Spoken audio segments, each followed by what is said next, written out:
Sangat banyak tumbuhan di bumi kita. Tuhan menciptakan tumbuhan untuk kita. Ya, untuk kita, untuk memenuhi kebutuhan hidup kita. Wow, Tuhan memang sangat baik. Nah, agar tumbuhan bisa bertambah banyak dan tidak punah, Tuhan membuat tumbuhan bisa berkembang biak.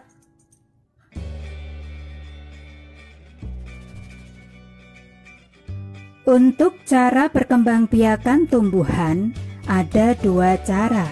Yang pertama yaitu secara generatif, yaitu perkembangbiakan tumbuhan melalui perkawinan atau penyerbukan antara benang sari dan butik. Benang sari sebagai alat kelamin jantan dan butik sebagai alat kelamin betina.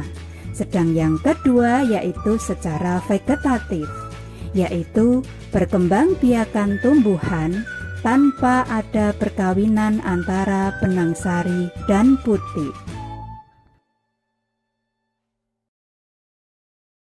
Untuk perkembangbiakan tumbuhan secara generatif memiliki beberapa ciri. Ciri yang pertama adalah ada perkawinan atau penyerbukan antara benang sari dan butik. Sedangkan ciri yang kedua yaitu tumbuhan tersebut memiliki biji. Nah, sedangkan alat untuk perkembangbiakan tumbuhan secara generatif adalah bunganya atau bijinya. Oke, inilah salah satu contoh gambar bunga beserta bagian-bagian bunga. Yuk kita pelajari bersama-sama. Untuk bagian bunga yang pertama yaitu tangkai bunga. Tangkai bunga ini biasanya untuk menyangga bunga. Sedangkan bagian bunga yang berikutnya yaitu dasar bunga. Dasar bunga ini adalah untuk tempat melekatnya kelopak, mahkota bunga, dan bagian-bagian bunga yang lainnya. Sedangkan bagian bunga yang berikutnya yaitu kelopak.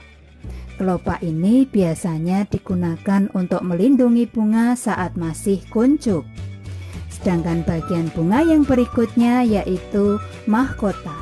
Mahkota ini merupakan bagian bunga yang paling cantik dan sebagai perhiasan bunga. Nah, inilah yang dinamakan dengan benang sari. Sebagai alat kelamin jantan, inilah yang dinamakan butik sebagai alat kelamin betina. Di dalam benang sari ada serbuk sari.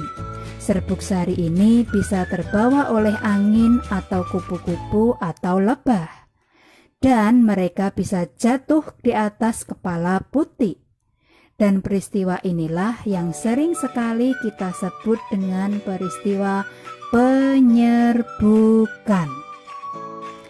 Setelah terjadi penyerbukan, maka mereka akan menuju ke bawah ke bagian bunga yang bernama bakal buah.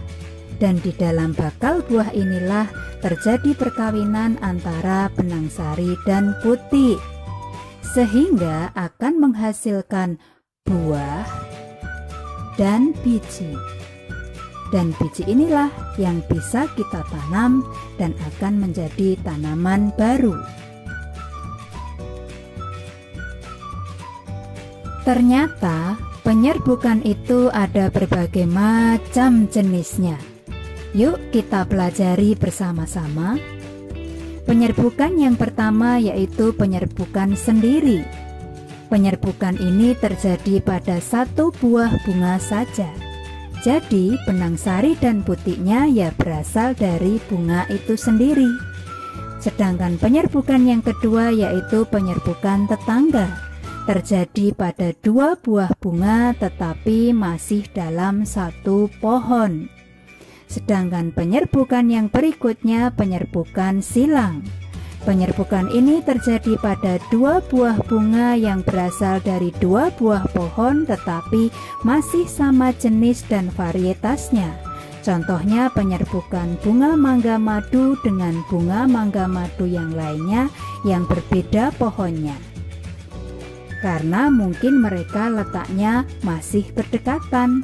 Sedang penyerbukan yang terakhir yaitu penyerbukan bastar terjadi pada dua buah bunga yang berasal dari dua buah pohon tetapi berbeda varietasnya. Contohnya penyerbukan mangga madu dengan bunga mangga golek.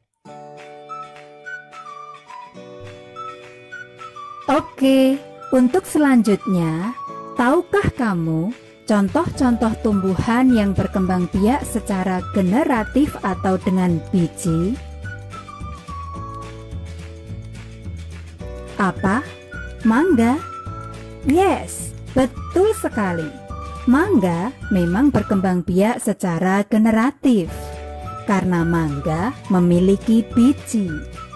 Nah, berikut beberapa contoh tumbuhan yang berkembang biak secara generatif, yaitu belimbing, leci, rambutan, dan duren.